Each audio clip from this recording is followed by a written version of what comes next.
just make that decision. Are we going to commit to this or not? Which I really appreciated. Yeah. Instead of saying you're going to mass, whether you like it or not, get up. Sure. So they're fabulous faiths, and I would say that that's why we're so strong in our faith as well. Thank God. Praise God. Yeah. And then one thing as well that I want to know is some of the differences. So obviously you guys are Gaelgoers, you grew up in the Gaeltacht. What does that mean for someone growing up with the faith? Like, obviously you learn your prayers through Irish. You probably go to mass, Irish mass. Yes. Yeah. So could you like expand on that? What are some of the traditions? What are some of the things that you would do in an Irish speaking family?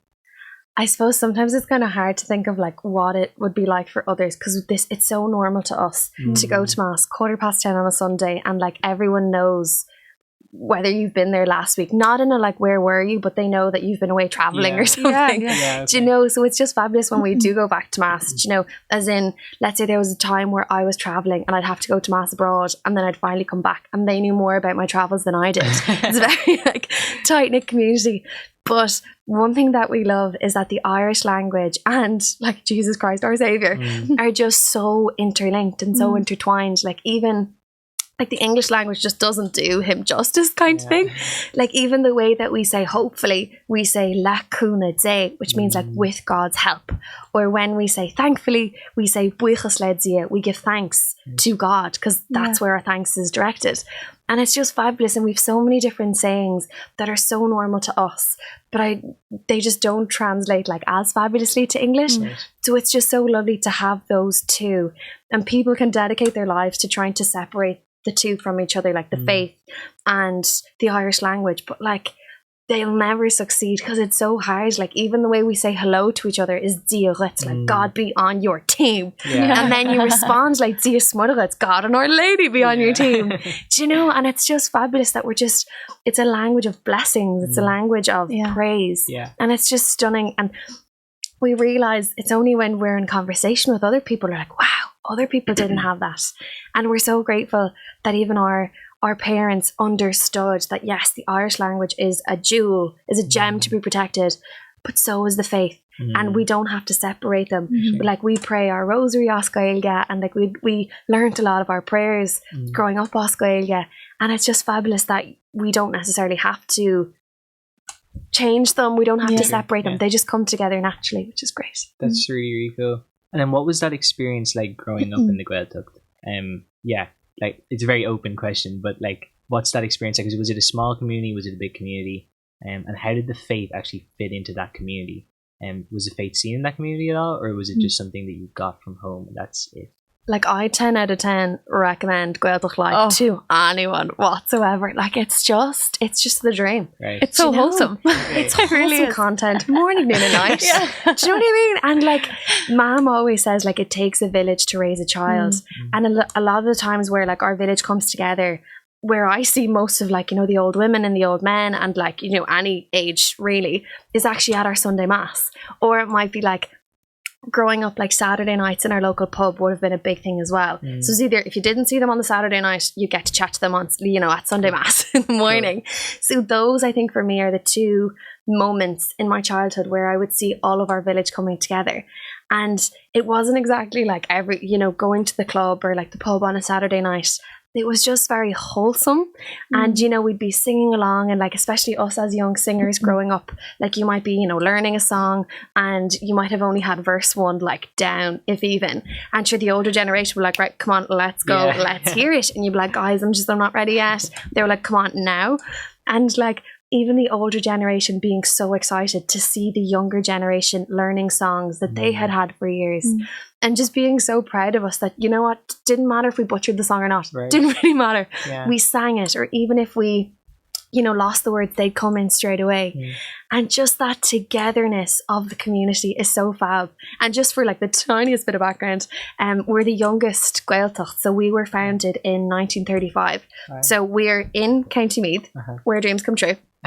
But Mamo, our granny, and other families were brought, like voluntarily, were brought from Connemara over to County Meath to like set up a Gaeltacht on kind of like the east coast. Wow, okay. So our granny herself like moved, and then our dado, our granddad, moved like 2 years later with another like bunch of families, and they set up shop in Rathcarn.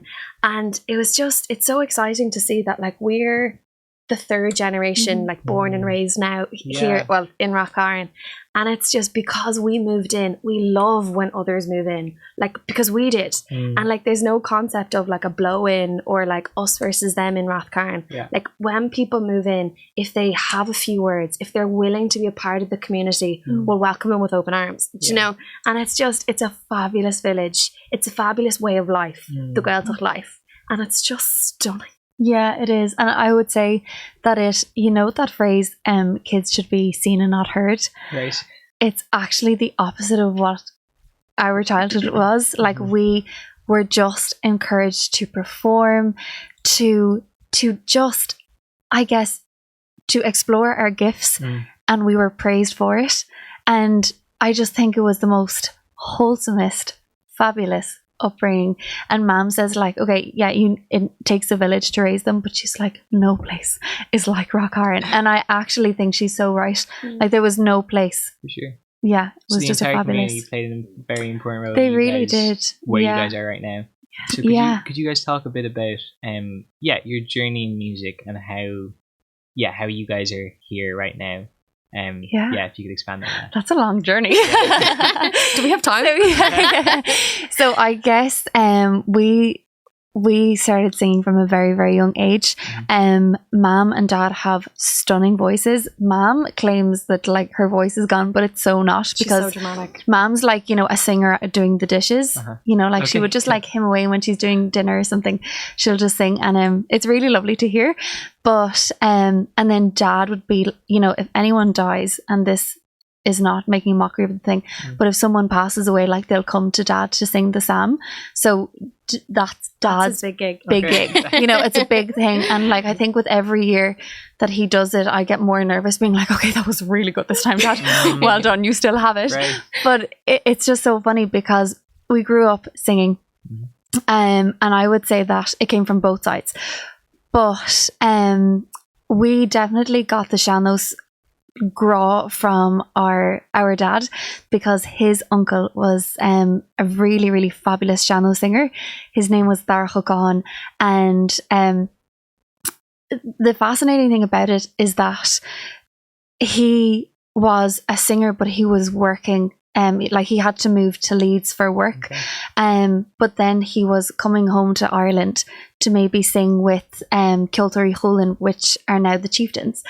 So yeah, and it's just totally different, because sometimes we do gigs and we're like, wow, like we're getting paid to do this, whereas we think about when he was doing those gigs, they weren't even gigs to him. Maybe, you know, they were just like, I'm just singing in Dublin tonight, and he had to pay to make that, like he had to pay for that flight to come home to Dublin, whereas we get paid, you know, for the flight, for the taxi, for food. Like it's a totally different world. So we always link it back to him saying like, wow, it's such a privilege for us now to be singing.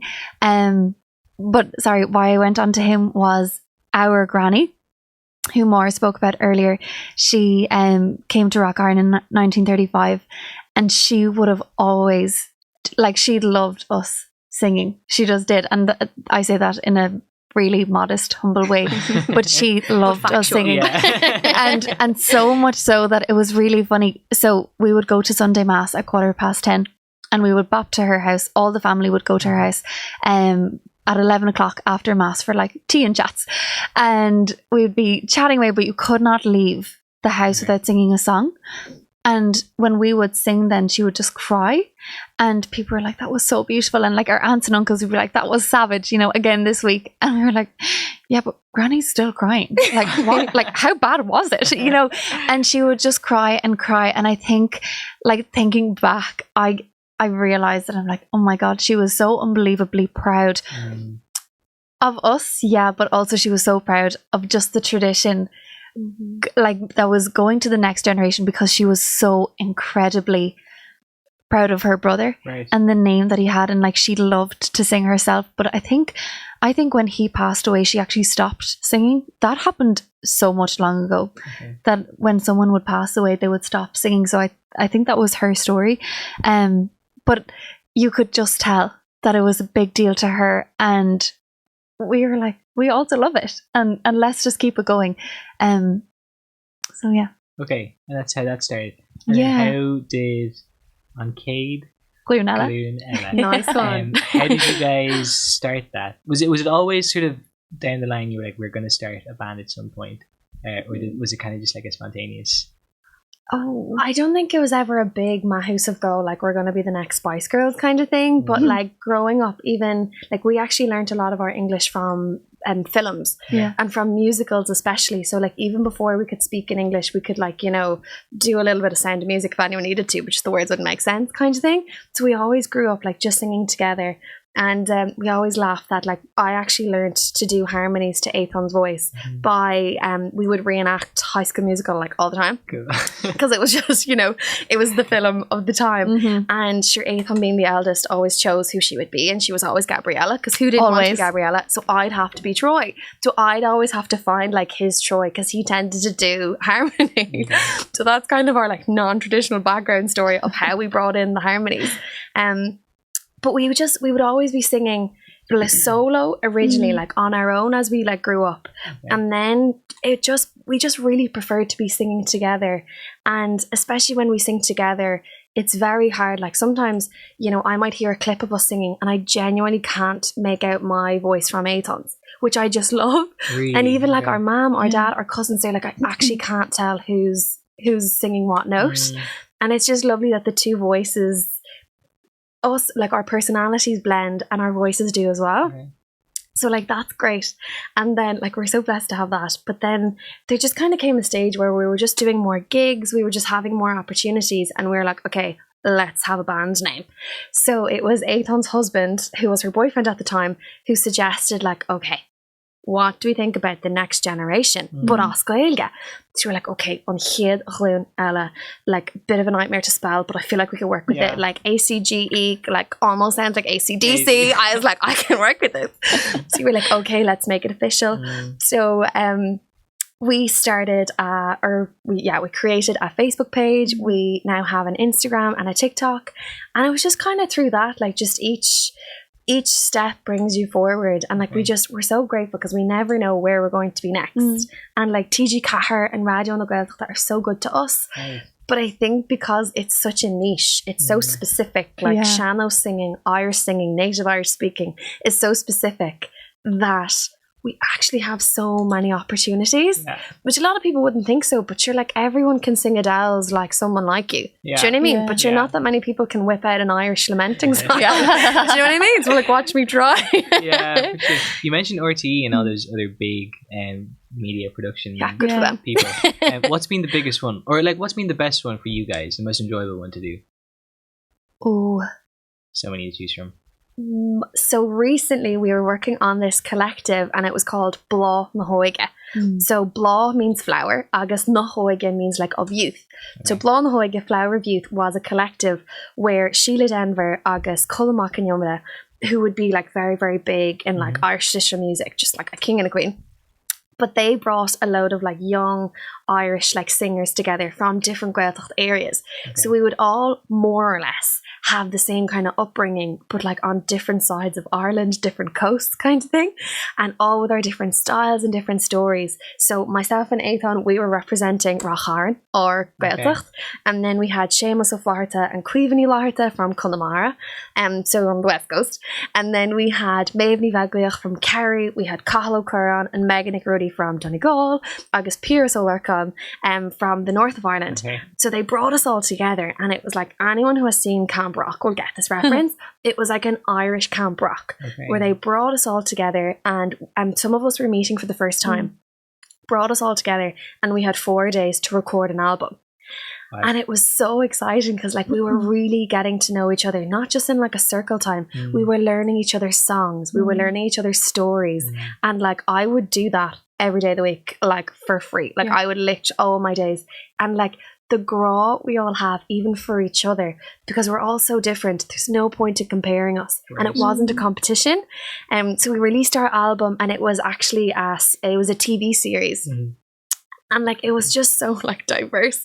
So we released our album, and then the series actually won a TV series of the year. Wow. And it was just so exciting. And then we just do a load of gigs. Like we were on the Tommy Tiernan. Wow. We just sing at different festivals and stuff. And it's so exciting because like even for us, like myself and Étáin, it's the two of us against the world.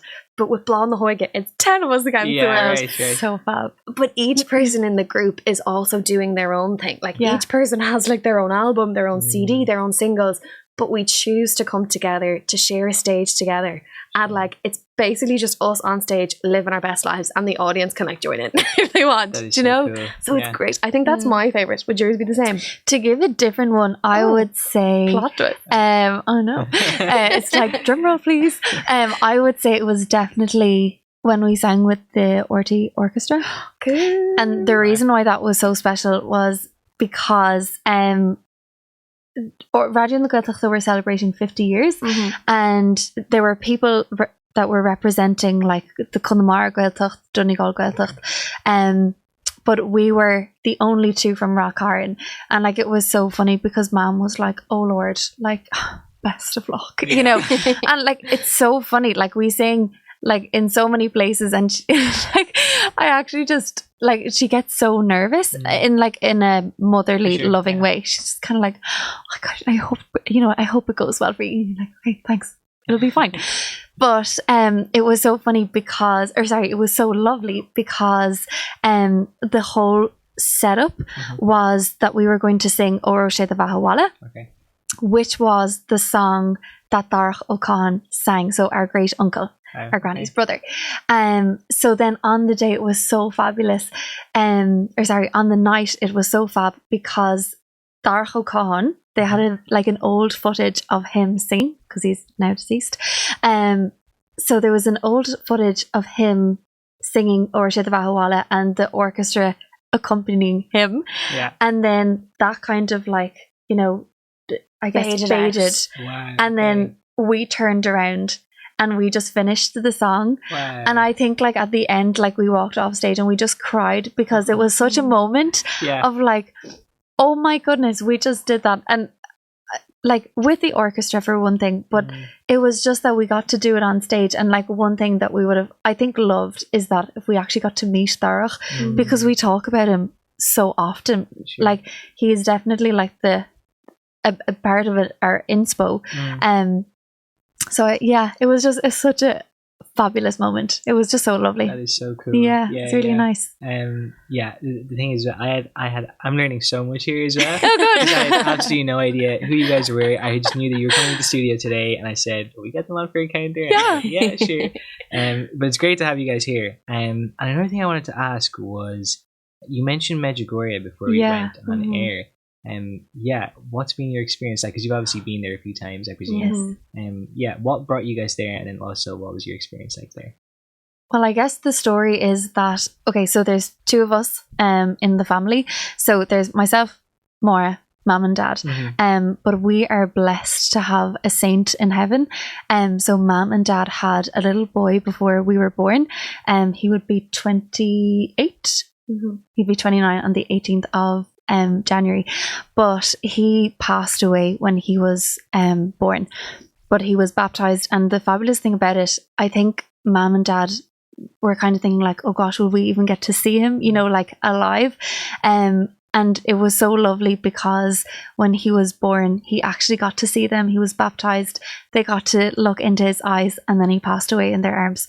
So it was a really, really lovely moment. But mom and dad were praying to have other babies, because mom is a bit of us. She'd be like, I want 10 kids, So they were told like, wait a year until you try again. And they were praying and praying, and mom would say that that's where their faith became so strong, because they had faith, but they realized like, sorry, this baby is not ours. This baby is gifted to us by God. And so anyways, they were blessed to have me. I'm joking, but they then conceived me, and when I was born, they headed to Medjugorje to give thanks to Our Lady, and then when Máire was born, they headed over again to, like, 18 months later. They headed back to Medjugorje to thank Our Lady, and we have been going ever since. Wow. Now Máire makes it a competition. She's like, I've been like 20 times. How many times have you been? It's like, we've lost count. Yeah. But so I would say that that's how we started to go to Medjugorje. And again, Mam being Mam is like, you know, you don't go because we're going, you have to go because you want to go. And we just love Medj. Like, we both, like, we all have our own experiences with Medj, fabulous experiences, and there's just something about Medjugorje that... For sure. That's a really beautiful story. What is it that keeps drawing you guys back so much? I think each time a different part, I'm only speaking for myself here, like each time I go to Medj, a different part of my soul is healed, or like different things come up that, like, I rarely go to Medj with an intention, which is terrible to say. Sometimes I'm like, look, Jesus, take the wheel, whatever we're working on this week is great.